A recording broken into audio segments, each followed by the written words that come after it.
Okay, I also want to, of course, my biggest theme is that I believe that as much as people who are borderline personality disorder are constantly experiencing feelings that are maybe overwhelming and depressing and sad, and they may cry and have very bad down times, that there's kind of a amazing appreciation for the up times, and we really should focus on those. I think the more that BPD people focus on their really, really, really up times, which might only be 5%, and 5% is great. 1% is great too if you can just get there. You need to get there though. A little happy. You gotta get there sometimes, otherwise the other shit will get the better of you, right? And that shit that's being laid on you, you have to turn it around and be angry at the angry feelings or the sad feelings. You have to be mad that the world is pushing sad feelings or other feelings on us or whatnot. But I want to introduce Kyoki. This is his flashlight. He actually knows how to carry it towards you like fetch to make him play with it.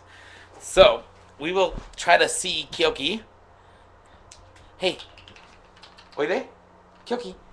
Hush. See, he really likes the flashlight a lot. And isn't it? Show them how you can jump. Oh, he's a little shy. He's a little shy. Kyokan! Gambate! Jump on the wall.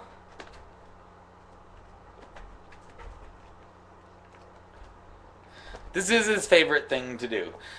When my dad first saw me doing this, he thought it was cruel. Oh, the poor animal. So dumb it's chasing the light. You know what? I so wish I would. I feel like I'm chasing the light too, but I wish that I wish that I had that much fun. Kyoki, gamate. Gamate. Kyoki.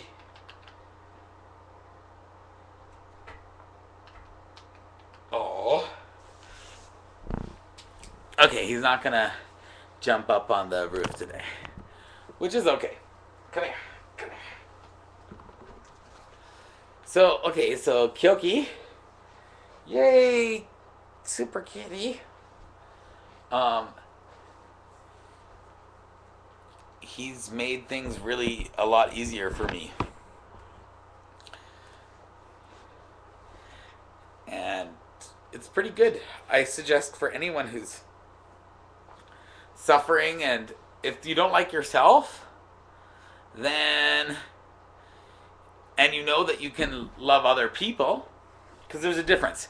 If you don't like yourself at all, and you also don't feel anything, now, let me clarify this. Sometimes when you hate somebody, you love them so much. Like, I hate my mother. But I love my mother. You know what I mean? I hate my father, but I love my father. I think that's a BPD thing to feel. Like, if you feel nothing or intolerance towards an animal and you're depressed or you're masochistic, or if you become overly angry and aggressive, that's a different classification. I think that's when you get away from being borderline personality disorder. That's not borderline anymore, maybe. Borderline, from what I understood from the information that I've been given, was a balance between being psychotic or narcissistic, or neurotic, not narcissistic, neurotic. Which maybe I don't clearly understand the definition of this, but what it basically means, or the basic gist of it that I got, was you're prone to crazy behavior. At the same point in time, you're also prone to feel guilty or bad or like unworthy, which really generally keeps you from being mean to other people. You really don't like think as badly as other people as you do of yourself. And as much as you might even hate your friend before, or somebody who does something that makes you really angry, you might hate them, but you don't hate them nearly as much as you hate yourself. So you're not generally an evil person trying to do harm to someone else. No, when it comes to mental illness, I'm not willing to compromise on this fact. Everyone has a soul. It's different than your mental state or your chemicals or whatever, and we can talk about whatever. That's science. But people have a soul. Criminal insanity is no defense for just killing somebody. No. If you're a horrific person who goes towards that dark side, yes, you might have not had any control, but that means your soul was born dark. The only other consequence after you didn't have the mental capacity to handle something means that your soul took over. We still are creatures of consequence. There's consequences. You can't say there's no consequences to being crazy and killing people because these people are scary. The funny thing is that people think I'm the scary one because I have some scars on my wrists, or I have, or because I'm a big homo, or shit like that. Like that's even more ridiculous. You know what I mean? Like, I don't agree with all of that. But I'm sure of one thing, that for BPD people, having a pet and having that consequence, like, I was always thinking about all of the bad thoughts, and I still am. But after I got Kyoki, about 4 years ago, I got him 4 years ago. After I got him, I couldn't. I had to. The number one purpose became to provide a home for my cat. And that made a home be provided for me. But, and that's good. Ne, Kyoki, you make me have a house too.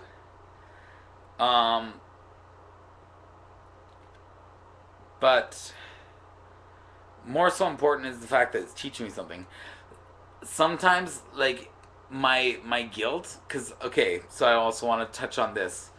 Some BPD people experience feelings of feeling OCD, compulsive about things. I've heard this comment from some people, and my therapist talked about it as well with me. I have the opposite reaction to this. I am the opposite of being in order. I can't stand being in order. I almost want to be completely in clutter because I want to reflect what I'm feeling inside on an outward appearance. It's unacceptable to people. It's unacceptable to me too. I feel grossed out by sometimes how messy I let it get. But I don't want other people to experience that. So if I have people come over, I do clean up. I change. I change in front of other people. I wear a mask. It's a theme that I saw many times in a lot of people that were talking, and it's very true. Borderline people really want the world to... They don't want to bug anyone with their shit. The older you get, the less you're actually willing to talk out for attention. When you're young, your mind is a little bit more moldable. So people suffering from BPD when they're at younger ages will tell people or express themselves more, which is good because when someone's feeling at risk, they need to express themselves. And BPD people can definitely become overwhelmed, and shit is bad in the world. So sometimes there's reasons to feel overwhelmed. Like, what we're not talking about when we talk about mental illness is the fact that this is not just about mental illness. It's sometimes about circumstance or situation.